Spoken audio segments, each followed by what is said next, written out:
Hello and welcome to our podcast, The Ups and Downs of a Small Business Owner, where we hope to show you exactly what it's like to grow a business.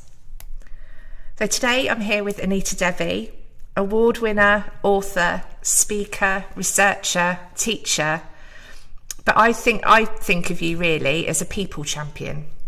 That's nice. Thank you. How would you describe yourself? Oh, so in the world of work or as a person? As a person. As a person, yeah, I'm a people person. I'm a people champion. That's my heart. Yeah, definitely. Yeah, lovely. Yeah, just how you support people. You're kind of their cheerleader in the background, aren't you, for a lot of people? Yes, and that's a phrase that's often used, and I like saying, thinking of that because we all need cheering on. Yeah, we all need cheering on, and I often support the MK Marathon. I'm not a runner, but I often do the marshalling. They call it the marshalling. And it's amazing, just a little bit of encouragement. Yeah. How much it helps people just to finish it, and actually cheering is so important. We don't make time for it, do we? No, and maybe it's sort of a little bit in our culture. We just don't do it, do we? I think it's also the side of empathy people don't think about. So people think of empathy in terms of feeling someone's pain, someone's difficulty. That's important, but it's also important to feel someone's joy. You've got to have both. Yeah. And so, I think it's just, I'm quite intentional about that. Yeah. So, what made you start Team ADL? I guess it's a bit of a journey, isn't it? It has been a journey. Really. So, my heart and my background has always been education. If I'm honest, I really thought I would be in the classroom for life. That is where my passion is, I guess. I evolved through the system and became a senior leader, and I had to take staff through redundancy as part of my role. These were support staff. It was a year-long process. It was a tough process. What was lovely, though, just as an anecdote on the side, 10 years later when I met some of the staff who were involved in that process in the shopping mall, one of the things they said is, "You did it fairly." So even 10 years later, they still felt. So that was really important to me at the time. Yeah, because you don't want them to be left with an impression of how it was done, do you? No. So, and then the following year, the numbers on roll in this particular school were falling, and we had to make a teacher redundant. And we had very young, experienced, new to profession teachers, and we had very experienced who were at the final salary, pension salary, and all of that. So I kind of looked at the staff and I put forward a proposal to the governors, which kind of surprised them. Financial case, business case, because they're not expecting teachers to do that. But I said it makes sense financially for me to go. Okay. So I took voluntary redundancy, and within the education world, you don't get a lump sum or anything like that. I was on a trajectory at that point, thinking I would like to go into headship. I'd like to turn around a school, particularly I've always worked in deprived areas or areas of deprivation. Yeah. So that was where my trajectory was. But actually, so you don't get a lump sum, you actually get placed. This is the old local authority model. Okay. Pre-academisation. Yeah. So you get placed in another school, and we couldn't find one. So in the end, I started working for the local authority because I'd done special educational needs, disability and inclusion in schools. So I became an SEN advisory teacher. So I went from working in one school in a local authority to now across 80% of the schools. Wow. And what really came to fruition there was I've got a real strength in strategy and developing people in strategy. So about, I would say, 55% of my time was developing strategic of schools, their plans and their leaders, and 45% was casework with the children, assessments and stuff. Again, loved my job. I had two fantastic bosses. Thought I could do this for life. Yeah. Every time I say that, it's a big mistake. Local authorities changed and evolved, and a whole raft of reasons, but a few years down the line I had to move on.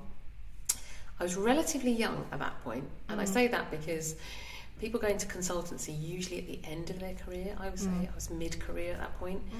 But I went into consultancy as a SEN specialist. There were only 6 of us in the country at that time, interestingly. The market has changed significantly. So I actually started out as myself as a consultant. And I was quite clear on what I would offer and what I wouldn't offer. And I did that for many years. And I think part of me still kind of thought, do I want to go back into schools? Where do I want to end up? Because I now have to sustain it for half of my career. Yeah. But I saw that more people were coming into the field of consultancy because the local authorities had all shut down in terms of support, so we were having more independence. And actually I'd also supported the national reforms around special needs, and I sat and thought, actually what we need to do is pull people together and create a service that would support schools in different ways and different strengths, but also we don't all have to keep reinventing the business skills around that, because for a lot of people that's not their strength, and actually they're good at what they do, and then they've been placed in a position where they have to go into independent and they don't have the business skills to match it up, so they just want to do their, like, you know, a physio just wants to get on and do their physio. They don't want to do all the businessy stuff. And I thought, what can we offer? So from that kind of thinking, Team ADL emerged. ADL in Arabic means justice. So it's all around us being a team, and you know, promoting team within the industry as well, because it's not something that's prevalent. And this heart for justice around children, young people being included. I thought it was something to do with your initials, actually, ADL. No, a lot of people think that, but actually, if you look it up in Arabic, it means justice. So yeah, Team ADL grew from there and has continued to grow. And we've, you know, like any other organisation, we'll have our peaks and our troughs. And people coming and going. But I think that's part of the journey, isn't it? Absolutely. Yeah. So when you started, what was the dream? What did you hope to achieve? You mean Team ADL? Change makers. I wanted to galvanise a group of change makers who would disrupt the system. For policy change? Policy and practice. So obviously I've been involved in special needs a long time now, and I saw it before the reforms, and in 2014 we had significant reforms. And there were two things wrong with the actual process of those reforms coming into place. One, when they started, they were incredibly ambitious, and that's a good thing, but when you're dealing with families and national change in policy, you don't promise everything and then not deliver. So if you're going to promise everything, you've got to deliver. There wasn't also a healthy rollout program. So yes, there were some pathfinders testing it, and then there was the law went through, and then, you know, we had to start implementing within the 4 years and all those kind of things. But the agility of project management doesn't always exist at national government level, and so they weren't able to always, okay, this is, you know, we've put this in place, are there any consequences or dependables that have come as a result of that? How do we adjust? Once they're on a trajectory, they stick to that trajectory. And when I speak of government, I'm thinking of the civil servants, not the party political, because we've had several parties, and actually it was a cross-party initiative. So I think those kind of things didn't help. And so Team ADL was formed on the back of realising these reforms have failed. So we wanted to be disruptors, we wanted to kind of model good practice. Choice should be at the heart of what schools can offer to their parents, their communities. Unfortunately, what's happened over time is the way the government tendering business service goes, you kind of often have very large consortiums that are run by one organisation, and in effect it becomes a monopoly. And we recently kind of had a conversation around some of the tendering, and one civil servant actually said, although they try and make it suitable for SMEs, it isn't really. And I can see that because of the way they do their decision making through the process.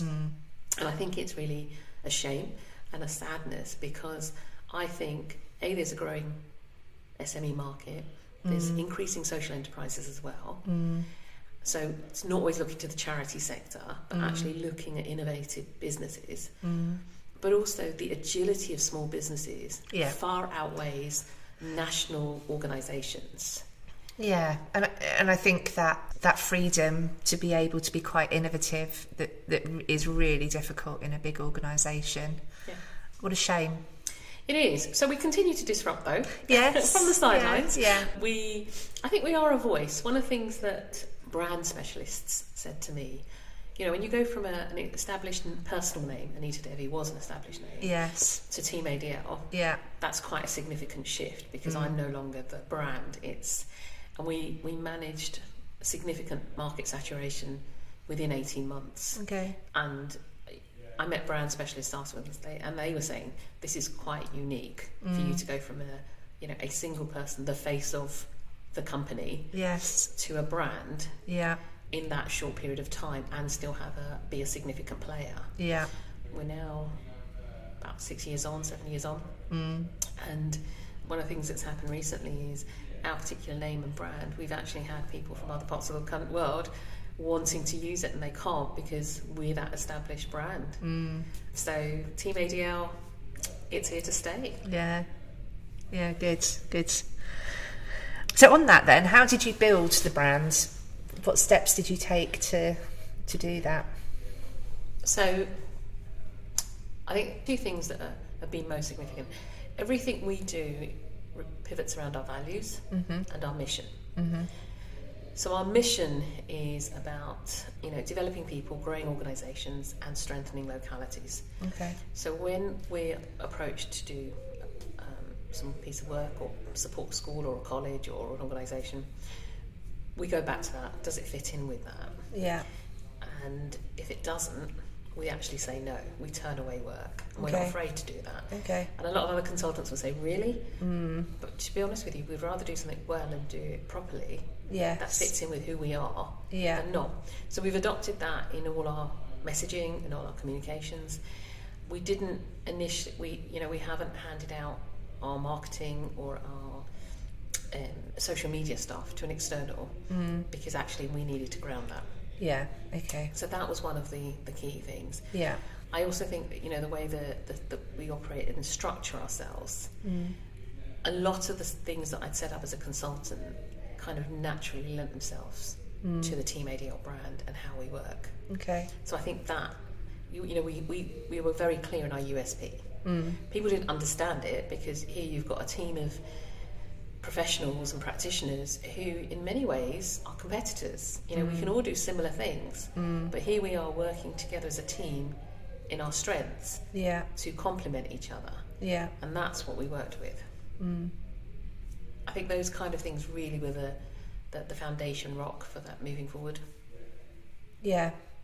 And I guess because you're a dispersed team, those values hold you together, don't they? If you're very, very clear that this is very important and integral to what we do, it drives everything else, doesn't it? So the people that you work with internally and externally, and every message that goes out, the way that you act, it just becomes part of those values. Yeah, we have to live it. Yeah, because otherwise it's just sitting there on a piece of paper. No, I agree.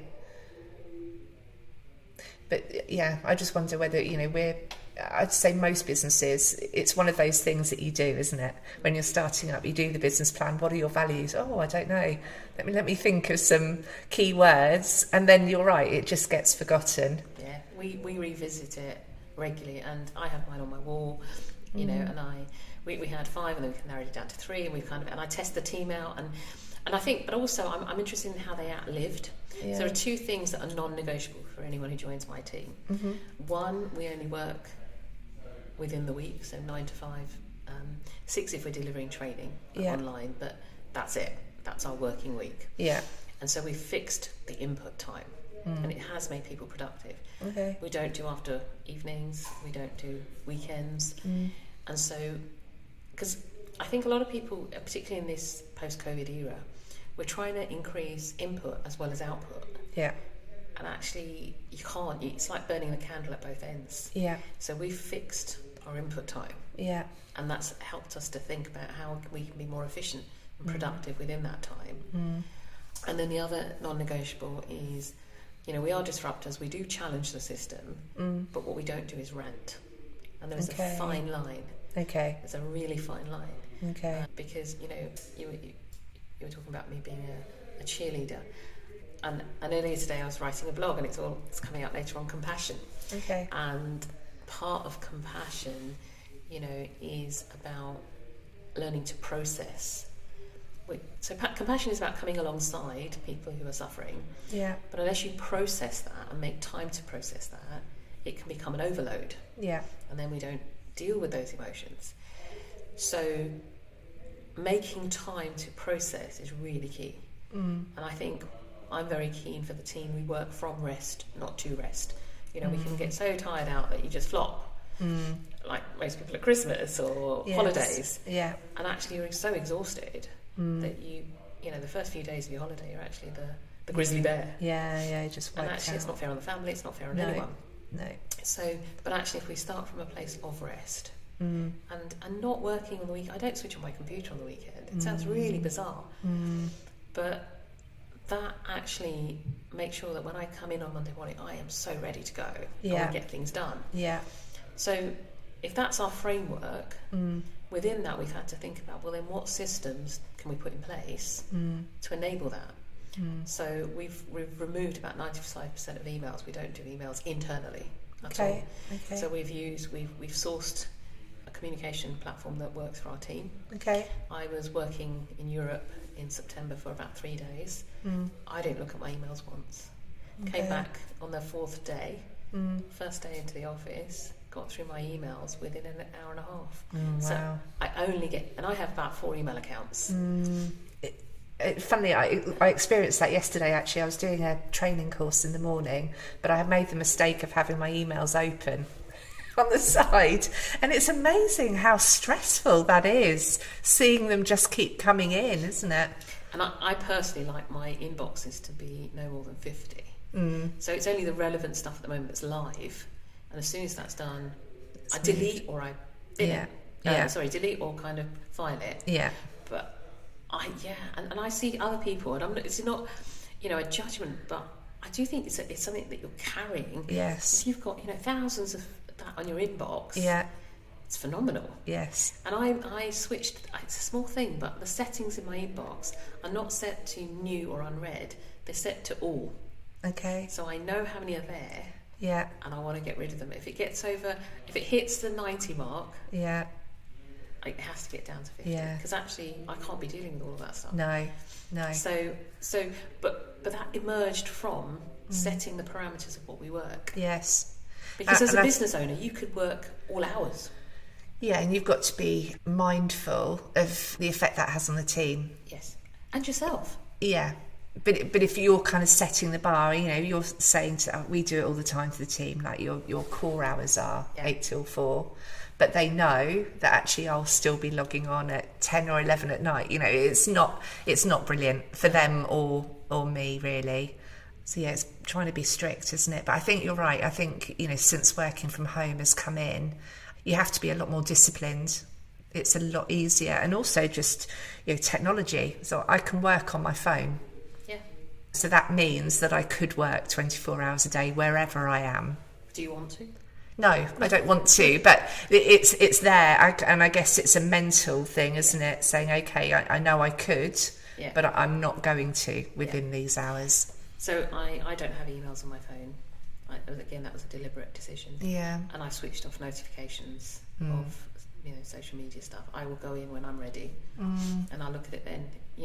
Why do we have to have this constant pinging? Yeah. Because it adds to stress levels. It does, because even if you don't look at it, you're aware. Yes. It just sort of plays on your mind, doesn't it? And you know it's there. As I was saying about the compassion, so we have instances that we come alongside people, and in my role with special needs and disability, that's a lot. We take on a lot. Yeah. And if we don't then have that space to process it, we get fatigue. And we'll all process it differently. Yeah. But actually, it's really important to me that we make time to process. And I think, even as a business owner, I think you carry a lot. Yes. And unless we make time to, process, go for that walk and go back and ground ourselves in the big picture, and why did we start this? What's our why? What's our intent? We can get lost in trying to serve the people we're trying to serve. Yeah, like a headless chicken, isn't it? Running from one thing to another. Yeah. Yeah, and I saw that actually the hard way. So my father had a business, and it was really interesting because he originally. So my parents came to England because he was a printer, so he was studying at the London School of Publishing and got into the publishing world. Okay. But he then set up his own business, and he was exporting to Nigeria. Mm-hmm. This was prior to the coup in 1984, 1985. So he had a substantial business, actually. He was sole distributor for a number of key products out to Nigeria. Okay. But they would work silly hours. Right. And then, obviously, the coup happened, the military took over. And so he switched to importing, and he was importing dental floss from Switzerland. Gosh, so you see different. those swords that he actually, the pioneer of that, was originally in Switzerland. And it's like a bit of a Amazon story. He started, this gentleman in Switzerland, in his attic, and he had this idea that I'm struggling with flossing. Let me make this kind of tool. And he actually patented the first one. Obviously, over time, people have copied it, and it's now very available. But I saw my father work endless hours. And when he said he originally wanted to set up the business, we had a family meeting, and at the time, a lot of Asian families were going into shops, and I said, please don't do that, because actually, it's going to take over our lives, and it will be the weekends. We need something that you can stop on a Friday. So even at my my teens, I was kind of saying to him, I was protective of that time. But the business he set up kind of consumed him quite a bit. And So was it family? Were you all involved for all of those hours? Well, I said I wouldn't, and he knew that. And it's really interesting, because that was a really interesting conversation I had to have with him. That, I didn't particularly want to get involved in the business, if I'm honest with you. But actually, so it was either me or my brother. My brother, I kind of said, well, go out and do the world stuff. So he went off, and I did it for a short while. I think at that point, that's when my father and I realised we have very different approaches to business. And so I moved on. And that was okay? We managed it, let's just say that. It's not easy. No, it isn't. Because it was, he had a lot of investment in that business. And he's, and particularly within the culture that I grew up in, there was this thing that it becomes part of the inheritance, and it just wasn't me. Just not. So I have an entrepreneurial spirit, but just not in the way he was doing it, and not in the market that he was doing. And so I think it's, I think generation to generation, we can't expect them necessarily to carry on what we do. And what we set up, because they've got to find their own destiny and their own purpose. So it was a difficult conversation, but one we had to have. I'm just thinking of other family businesses that you are sort of building that expectation, aren't you, that your children will carry on after you. And I guess from a parent's point of view, you're doing it again with good intentions. You're trying to give them a legacy, aren't you? And for some it does, they really do have a heart for it. But it's not going to be everyone's. So, I would say to business owners, if you have children and they're interested, great, encourage them. But don't expect it. It's a bonus if it happens. It's a blessing if it happens. But it's not going to be everyone's cup of tea. So, how important have the people around you been to your personal and business journey? Massively. I would say so. Again, about the processing, sometimes you need to process with certain key people who you get wisdom back. Finding people of wisdom, I think, is really important. People who discern, who can give you honest feedback, and that isn't going to come through social media. And people that match your core values. That's important, and within the team as well. But around those who we work with, those who, and again, sometimes I've been approached by organisations to do work for them, and I look them up, and whilst they've got values and they're all great, they don't align with where we're at, and actually we'll say no. And people find that really strange. But one of the best things I learned my first month of becoming a business, I call myself an edupreneur, so I cross both worlds, was to say no. And it's so countercultural. But actually that set up safeguards for what I will do and what I won't do. So do you do the same with your personal life? I am. With the people that surround you personally. I was never one for big parties and big things. I like small groups, conversations around that. I'm very intentional about investing time with people, socially and from a work perspective. I've always had an open kitchen. So, lots of people from work have often come around and sat around the kitchen table, and I'll cook them a meal, and I do find that's really, and I still try and do that, as well. That's lovely, isn't it, actually? But that's something my mum, we've always had a hospitable culture. Okay. So no matter what. And one of my most distinctive memories as a child was my mum had made a really nice yogurt curry, and people just knocked on the door and there's about we were about to have dinner, and there's now another 5 or 6 people, and she took that curry and transformed it into something completely different, but enough for everyone. Okay. And I was sitting there completely amazed by this and loved it. I mean, it tasted good, but it was just, nothing was a problem. There was always her way of doing that. And so I think those are moments where we, I've always had work people around for a meal, for a drink, coffee, whatever. Yeah. I think the kitchen table and, sitting around a dining table or a bar, there's something about that. Yeah, there is. Yeah. Because you came to my house and you sat on my breakfast bar. Yeah, I had breakfast. It was nice. That's right, we did breakfast when I just, Yeah. And I think that's important as well, making time. Yes. Because relationships, if you formed a relationship, then to have a difficult conversation it's not hard. No. Because you can, there's a good substance there. You know how far to push the boundaries, what matters to them, how to position it. I think we try and have difficult conversations without knowing people. Yeah. And I think relationships, it's the heart of business, isn't it? And I wonder how that's been affected again by COVID.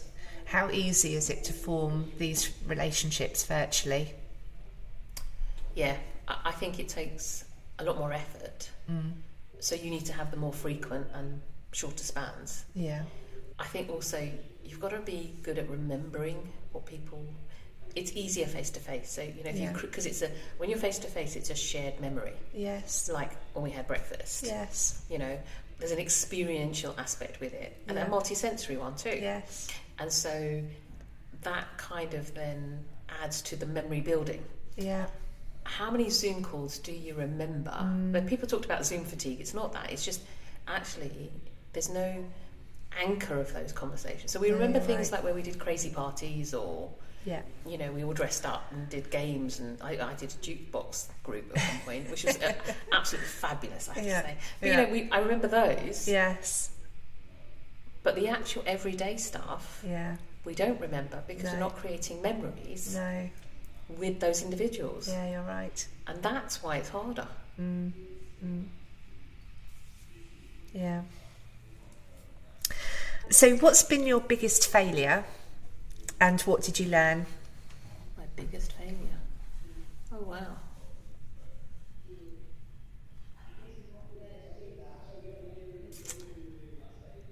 I like change and I like feedback. And I think one of the things I've had to learn over the years, not everyone actually appreciates it in the same way. No. So I'm one of those people. So I've had to learn diplomacy around some of that. And as a change maker, it's at my core. Yeah, you're ruffling feathers, aren't you? Yeah, and I've got to understand. So did a certain bit of feedback go down very badly with someone then?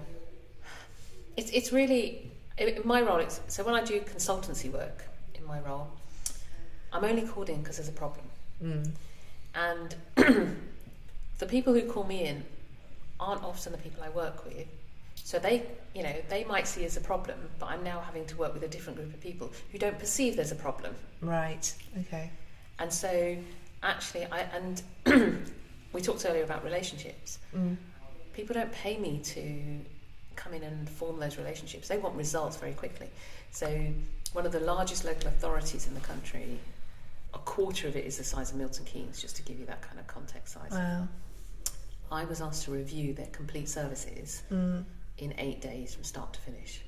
Gosh. So it was the prep time, the research, 3 days on site interviewing, back to back. I did 29 interviews in 3 days. Oh, wow. And then all that analysis of data to produce a final report. Right. And, people are coming in. Now, I am in the public domain. People will look me up. Yeah. They'll see what I do, all those things that you said. And I've had a very colourful life, let's say. Yeah. And they kind of sit there quite inhibited because what if I say something that's wrong? What if I tell her, what is she going to pick out? So very quickly I have to go in and make people feel at ease. Yeah. and I've had to learn different ways and strategies to do that. Growing up, I wouldn't have said that was one of my strengths. No. And I've made some bloomers in that context, you know. Yeah. I value truth. Truth is a really important value to me. Actually, it's how you present the truth. It's really key. Because it's not just that we need to give them the truth, we need to enable them to use it to move on. Yes. And if you're in a mindset where you think, actually, I don't see a problem here, and I don't understand why leadership are paying so much money to have you in. Yeah, okay. You know. You're on the back foot before you start. Absolutely. Yeah. Absolutely. So, yeah, I mean, I'm struggling to find one incident because, as I said, we do have situations and we come up against a lot of resistance.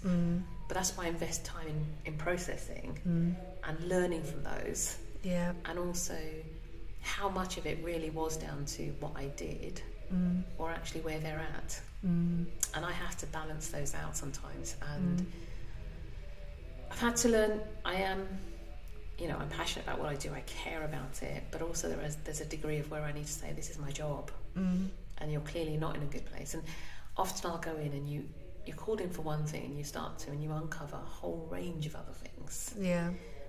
As I said, psychologically, when I go in, I know I'm going in to clear up a mess. And if you're doing that on a regular basis, you know, it's not as if I'm adding. So something like a lawyer or an accountant, that you've got a relationship with your clients that's ongoing, and you're seeing them grow. Yeah. I'm actually seeing them in a mess. Yeah. And being told, this is the time you've got, get it sorted. Do I have always time for the history? No. Because then I can get stuck in the history. And you don't get the joy of the implementation really either, do you? Well, we are very fortunate because one of the things that came through with Team ADL and my own consultancy work is people do come back to us. Okay. So we've sustained. So I think I've worked in just over 15% of local authorities across the country. Yeah. But I've had at least 3 or 4 of those contracts that went over 3 or 4 years, which is very unheard of in local authorities. Yes. But they actually pulled me in to do a piece, and the way I structured it, I was able to not just deliver, but then see them all the way through the change cycle, because to embed a vision takes about 3 years. Yes. Yeah. And so with a lot of organisations we have been able to do that. Yeah.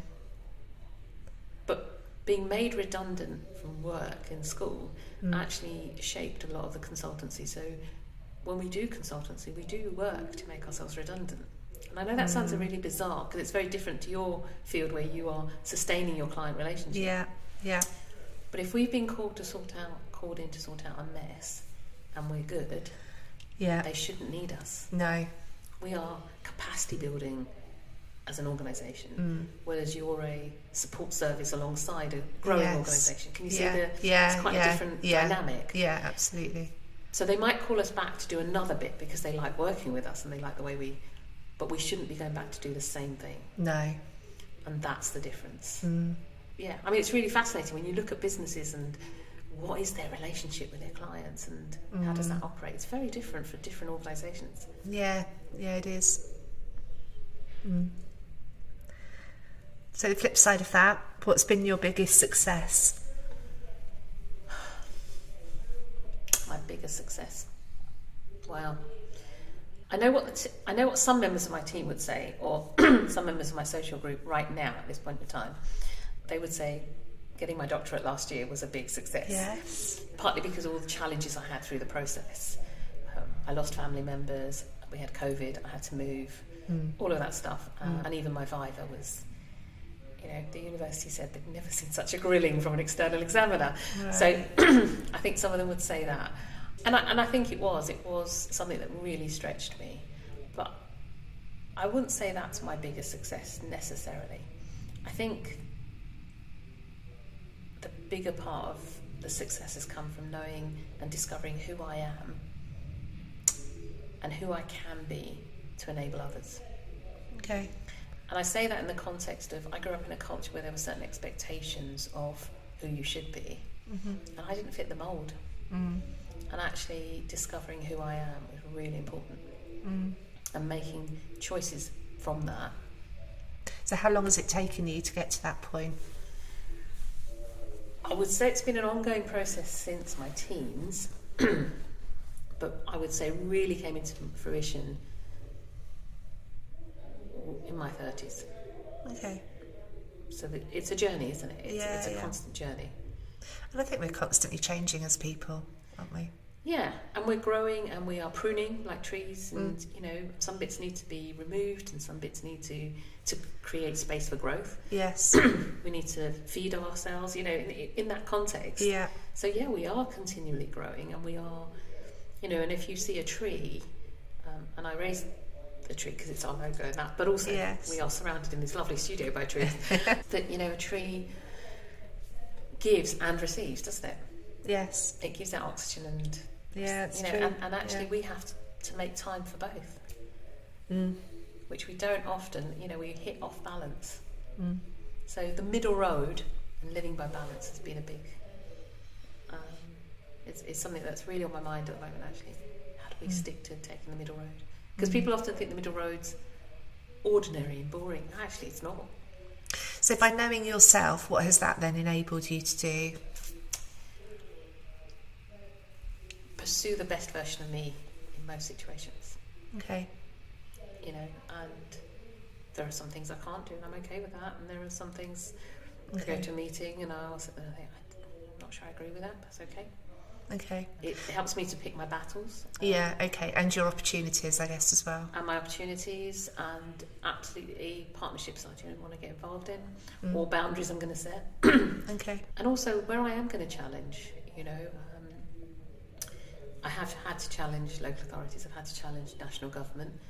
They don't always like it, but one of the things they will say to me, you know, many years down the line, even though they find me a disruptor, let's use that word, they will say, Anita, we don't always agree with you, but we know where you stand. Okay. And I think that's a good place to be, because that means that, you know, if anyone was to say something behind my back about me that wasn't true, actually, even those people who didn't like me or don't like what I say will know that's not her.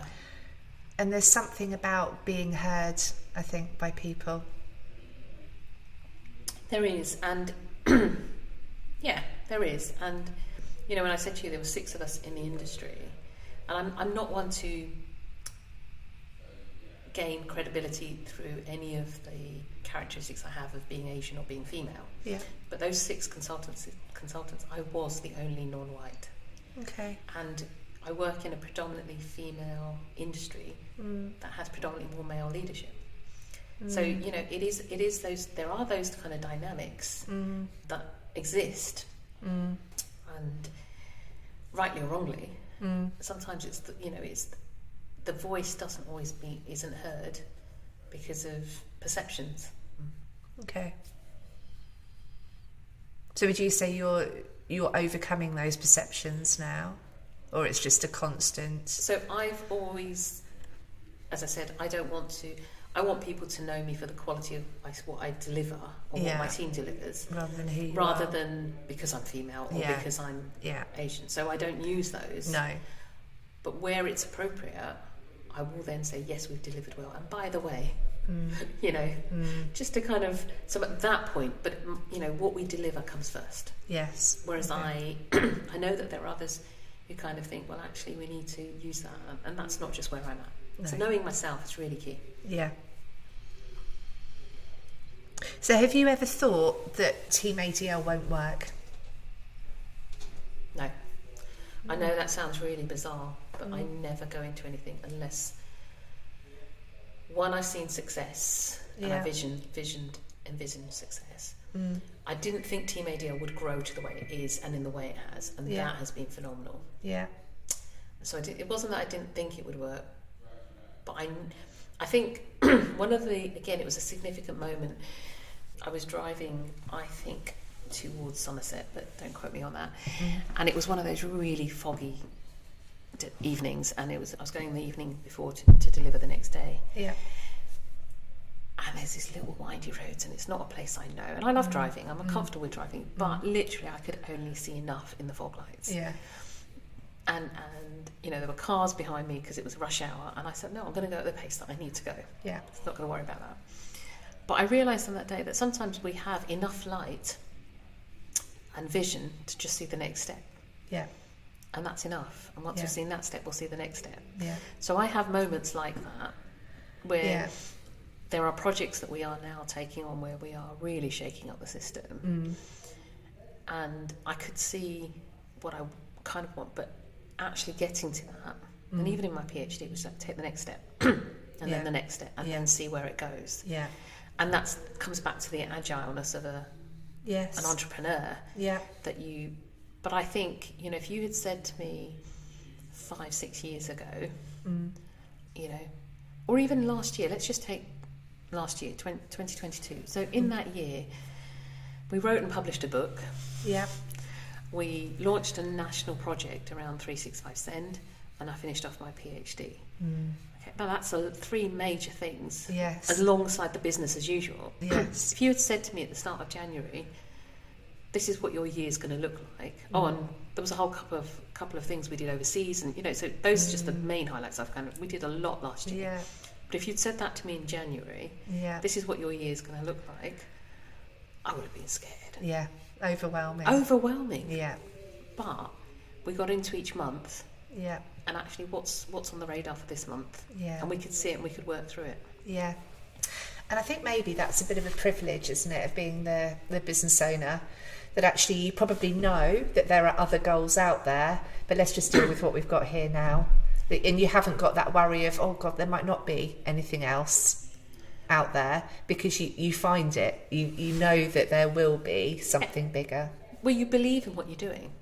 And, you know, the best soap opera stories have the overriding arc, don't they? Yes. And then they have these mini sub-stories. Yes. And that's the life of an entrepreneur. Yeah. And where it fails in a TV series, you can really see it and people stop watching. Yeah. And so you've got to keep that overriding arc. Theme, yeah. And it's really interesting because, you know, as I said, we are disruptors, and on the 4th of January, we announced that we were launching 365 Send anyhow. Yeah. Because we believe in it and we put all this time in it. And actually I got a letter from the government saying, well, we haven't decided what we're going to do.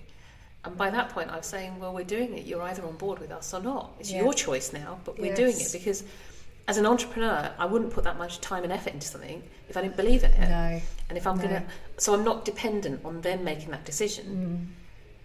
That's the difference. We come at it with belief. Yeah. And because we've done all the thinking around it... Yeah. It's more satisfying, isn't it? You know that you're going to deliver it. You're not waiting for a final... Yeah, and the dependables become different. Yeah.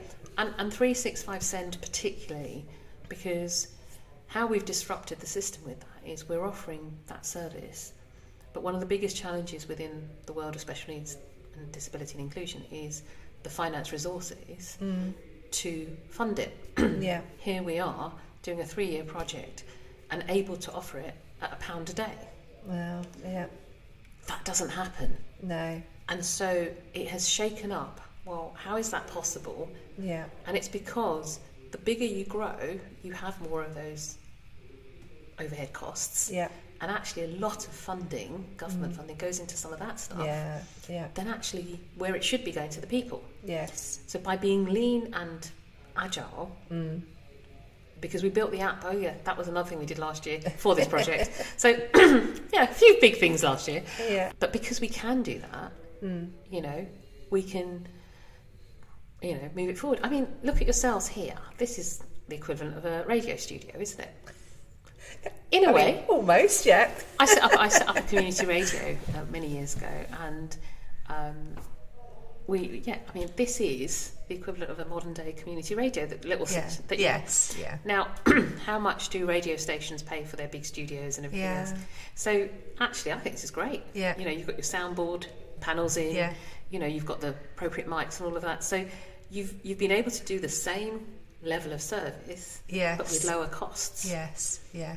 That's the key, isn't it? In some of that, you know, you can only make it work at a lower cost if either you cut your profits or you cut your initial costs. Yeah. And that's what we can do as SMEs. And we can bring in subcontractors to do different bits that we don't always have the expertise. So we're not employing.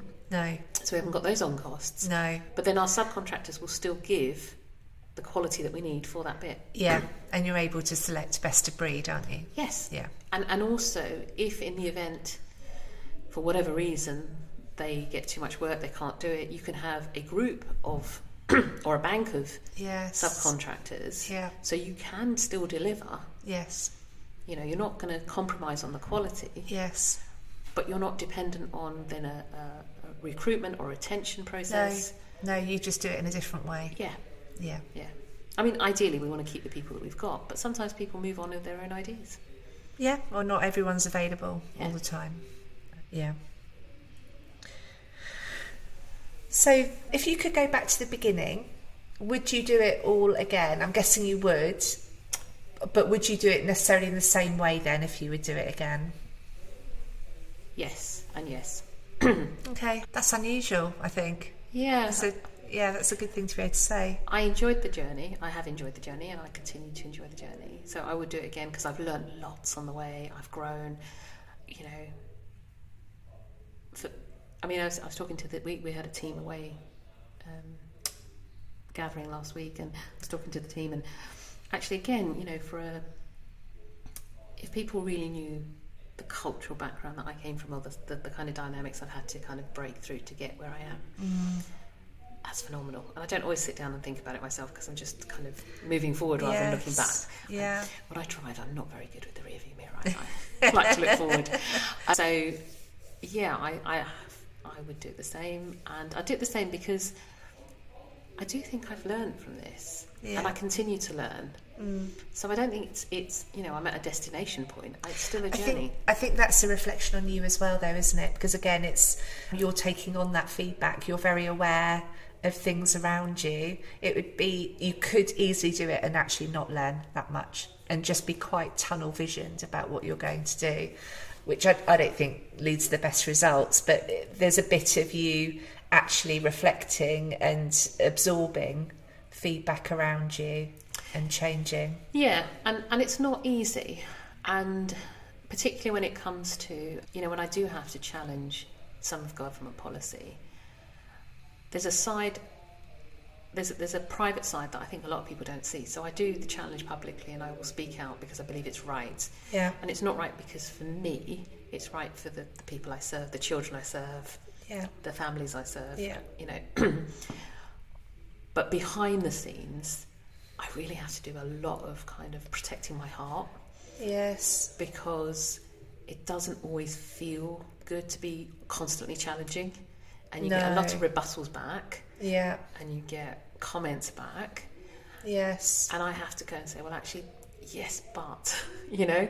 And so I do have to do that kind of teasing out. Yes. I can imagine it can be quite draining as well. It's draining. I have been labelled various things. Right. Sometimes in very strange ways. I had a CEO of an organisation that we don't necessarily see eye to eye in our values. Never met the person. Came to one of my online meetings, so they were, if you like, for want of a better phrase, in my Zoom room. Yes. Criticised the work that we were doing, but then actually at the end of the meeting went on to personally attack me in who I was. And everyone else in the meeting was going, you know, and I just I've learnt over time not to kind of always just react. No. Hard to do, though. So I listened and I said, well, thank you for the feedback. And I just repeated that, you know, I do challenge the government and various other organisations, but this is what they would say about me. We don't always agree with you, Anita, but we know where you stand. And that is true. People have said this to me. Yeah.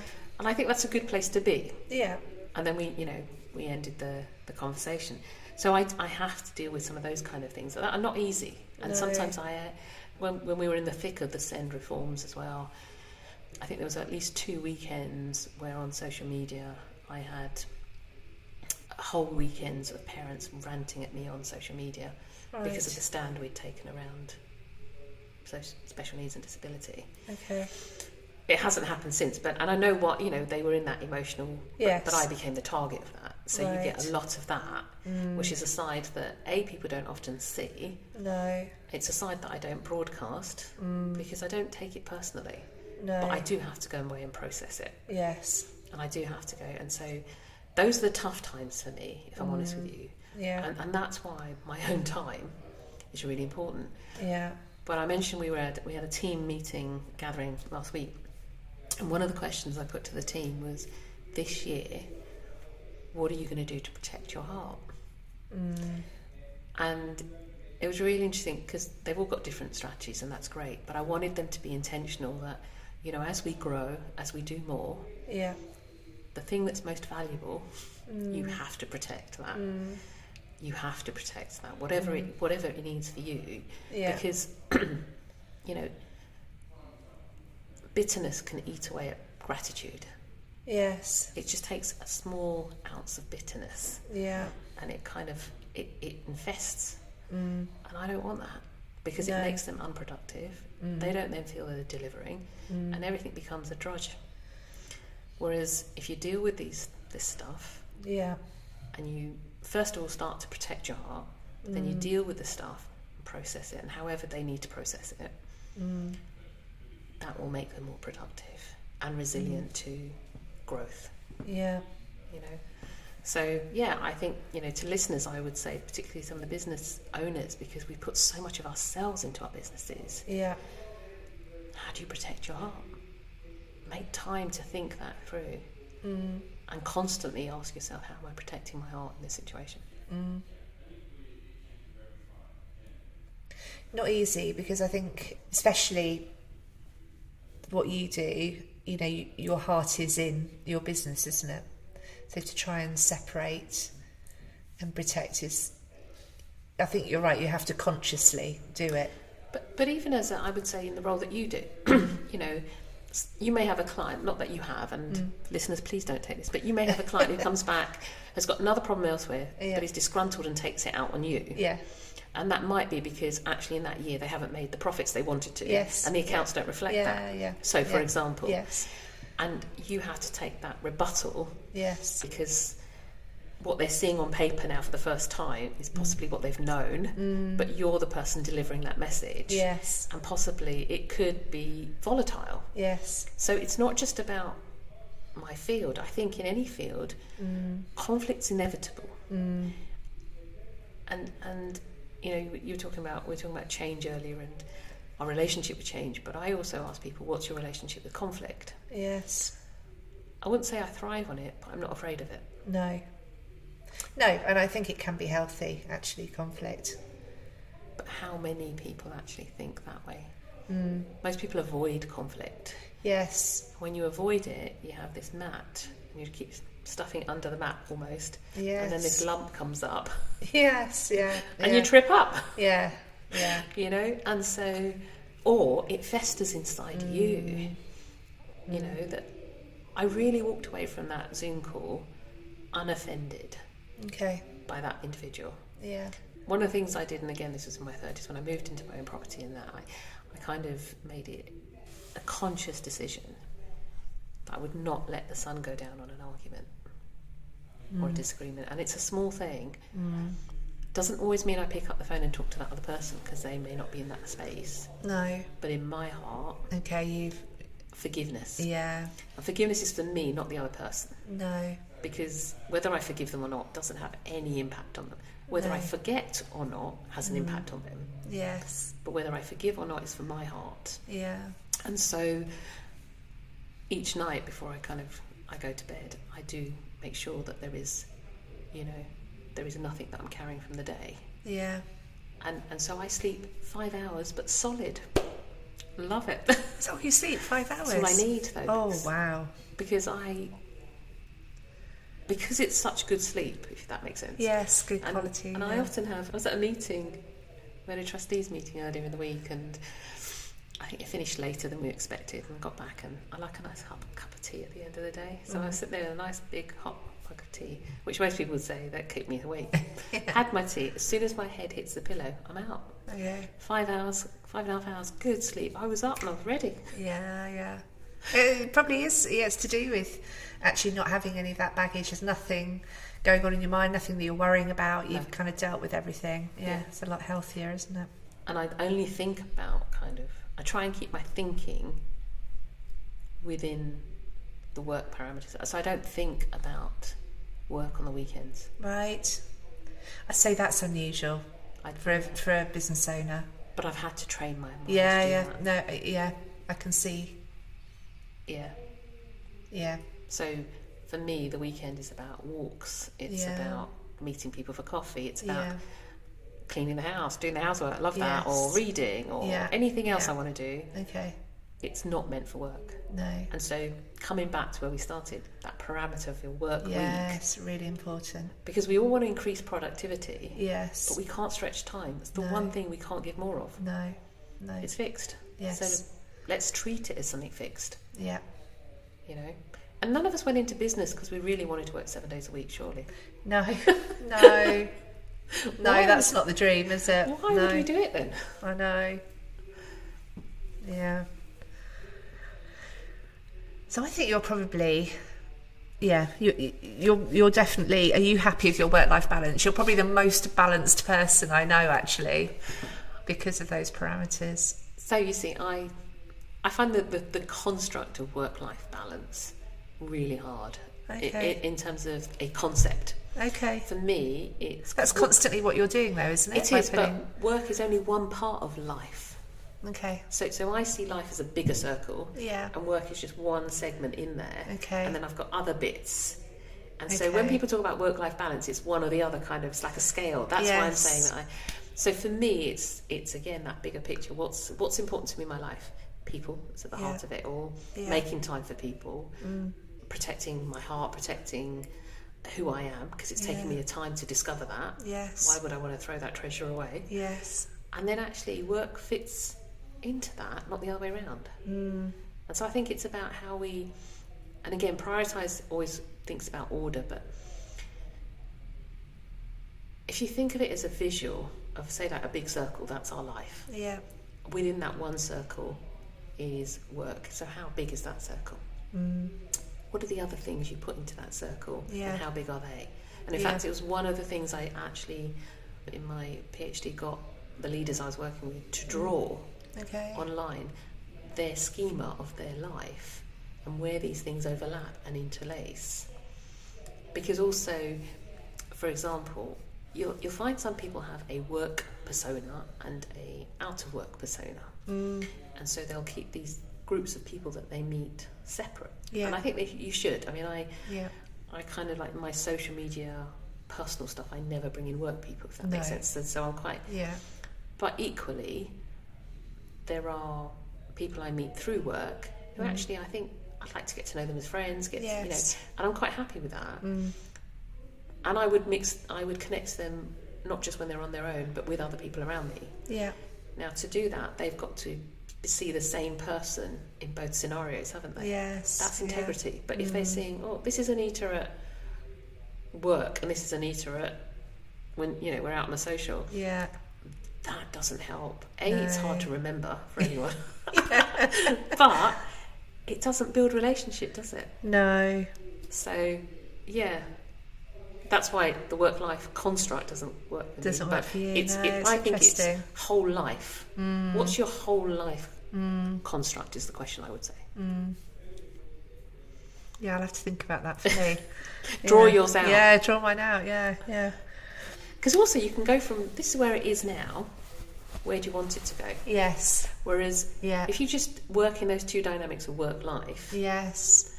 And I think that's the other thing. I don't take my identity from my work. No. My identity is from who I am. Because I might be working in Team ADL today, I might not tomorrow. I think redundancy really taught me that. You cannot base your identity in what you do, it's who you are. Yeah. And so, but with business owners, I think this is where my father built his identity around being that business. Yes. And that was where we had a difference. As I was saying to him, you know, you are a man, first and foremost. You're a father, you're a dad, you know, all those things. Yeah. You're not the business. No. And I think because it becomes, and because I was the brand initially as a consultant, I had to really think some of that through. Yeah. But the business may not be there tomorrow, but I still will. Yes. So you can have where you are now in your schema of circle life, and then you can actually say, well, where do I want to be? And you'll know, you'll be able to see, well, which bits do I need to increase? Yeah. So walking became very important for me, and so I wanted to increase that. Well, some other things may have to go. Yeah. and you begin to see that. So yeah, just a thought, an idea. No, it's good. Visuals. We can't do them on podcasts, but hopefully people will be able to see it. So can you describe yourself in 3 words? And would your friends, I guess they would, if you're showing up as the same person, would they agree with those 3 words?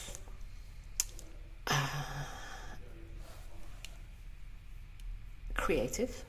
Mm-hmm. Kind.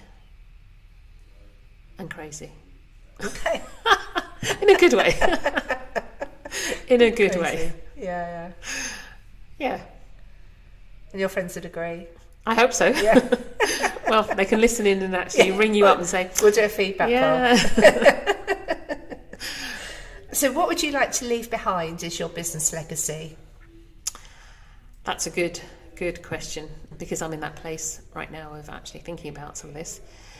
So Team ADL is a community interest company, and we do resource back schools and colleges that we serve. Yeah.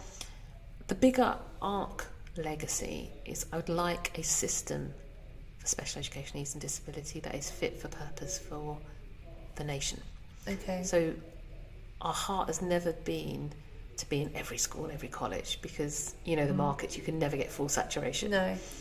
So it's never been about how much we sell or our percentage in terms of that. We have an idea, we know how much we have saturated, but we're not looking for that mass kind of thing. But I want a system that works for the masses. So because within that, then Team ADL would be just one choice that they could use and opt for as a support service. Yeah. There are others out there. The problem that we've got at the moment is because of the way the interaction is between the law, policy and practice, we often go in having to clean up the work of other support services. Okay. And I want to grow the system, but I'm having to keep cleaning up the mess. The firefighting, yeah. And it's such a waste of public resources. It's such a waste of public funds. Yeah. Over time, Team ADL has created a number of niche products and services that we're known for and only we do. And we do original content. And I say that because there are lots of others in my field who would call themselves consultants but actually don't do original content. They just repeat what the government has said or what government agencies have said. Yeah. We don't. We actually create things from new products, services, training, accredited training programs. So we have created a range of products over time. Some of ours have been intellectual property rights, have been registered. So there is quite a bit of legacy there, and I think they call it assets in your world, don't they? Within the company, there's quite a few within that. Yeah.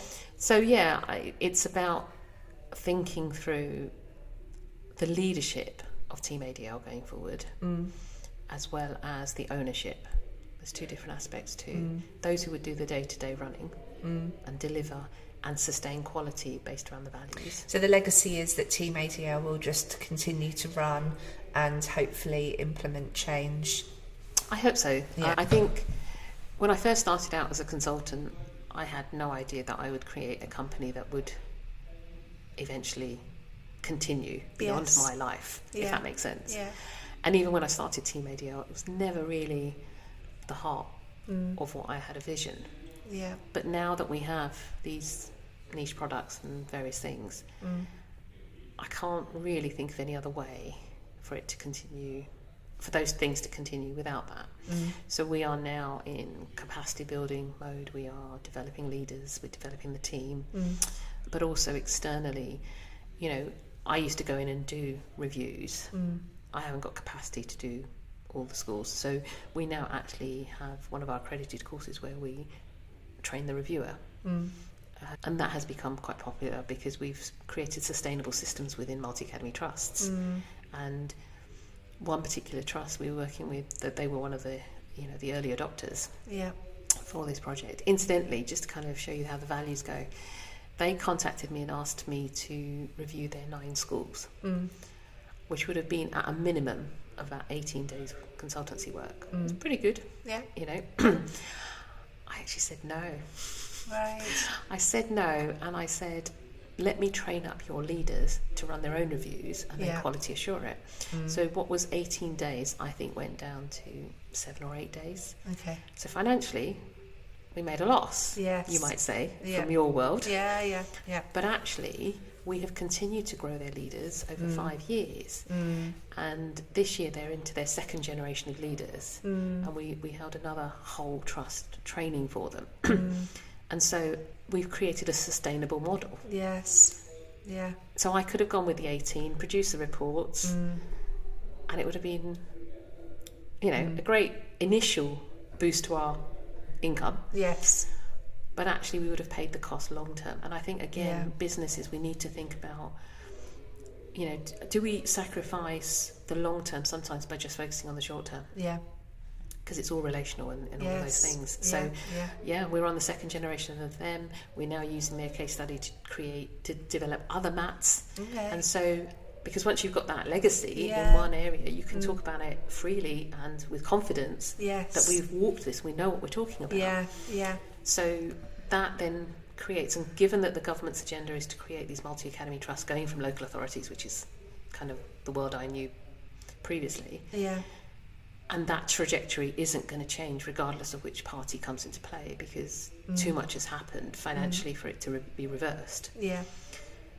We then are affecting the system, but in a way that this is where we stand and this is what we do. So so I'm looking at leadership, I'm looking at teams, and I don't know if you find this, but as a business owner, you kind of have a lot that you do because it's in your head. You've made those connections. Yes. And one of the things that I was quite intentional to start doing last year, with all the other stuff that we were doing, last year was just a phenomenal year, was to start articulating what I think and how I think on paper for others. Yeah, okay. And it's not from a place of me wanting to clone the team, but actually being explicit about processes and systems. And, you know, we've created, I took on a deputy the Christmas before. We have a team touchstone book, which is made it very explicit what we expect, what we want. The team is now at a place where we actually have divided them into 2 sub-teams, and so they've got team leaders. Okay. And they will meet with their team leaders, and then the team leaders will meet. So we're building in that capacity. Yeah. But it's not an overnight, I want to rush into this. No. You know, the African proverb says, if you want to go fast, go alone. If you want to go far, go with others. Yes. And so we want to go further rather than just go fast. Yes. So we're building that in. I have a timeline kind of set for when I want to kind of complete this by, and I think we started early. So we're in a good place. We really are. We've survived the pandemic. 2 recessions I've survived as well. Yeah. So I think it's, and if you said to me what was the success behind it, I'm asking a question to myself now. I would say making time to rest. Yes. So key. Yeah. You know? To give you the energy to keep going. And the headspace. Yeah. And the ideas, and to keep myself grounded in, on the day-to-day, I may not see the bigger picture, but it's there. The bigger arc is still there. Yeah. You know? Yeah. And as a Doctor Who fan, that would be the link back to Gallifrey. But you know what I mean? Yes. Yeah, if you've seen the story, they've always had that arc, haven't they? Yes. Yeah. And that's what keeps us hooked. Yeah. Despite 13, 14 Doctors. Yeah. Bit of sci-fi for you there, folks. Okay, so what's the one question you wish I'd asked, and how would you have answered? Oh, do you know what? I've listened to the other podcasts. At the end, you guys ask something really funny, and I always thought, such a good question. And I cannot remember now. You could ask me what I had for breakfast this morning.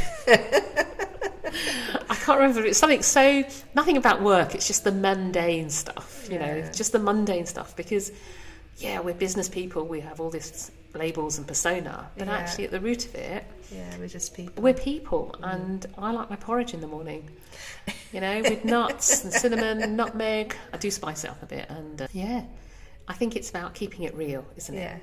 That sometimes our egos can get into that persona that we forget who we are. Yeah. But actually keeping it real. And you're actually, acting up to a perception as well sometimes with some of the networking or absolutely people that contact you. On paper, it says to me founder and CEO, which sounds very grand. Yes, quite frankly. Yeah, because I'm a CEO, and then you have CEOs of multinational organisations, and actually we've got the same title. Yes, yeah. And a CEO of a multinational organisation may have porridge for breakfast. I don't know, but you can say from this CEO, I have porridge for breakfast. I think it's quite nice. That's when people see that, you are a person under it. Yeah. And that's what connects. So, yeah. Well, thank you, Anita. It's been a really interesting conversation. So thank you for coming in. My pleasure. Thank you.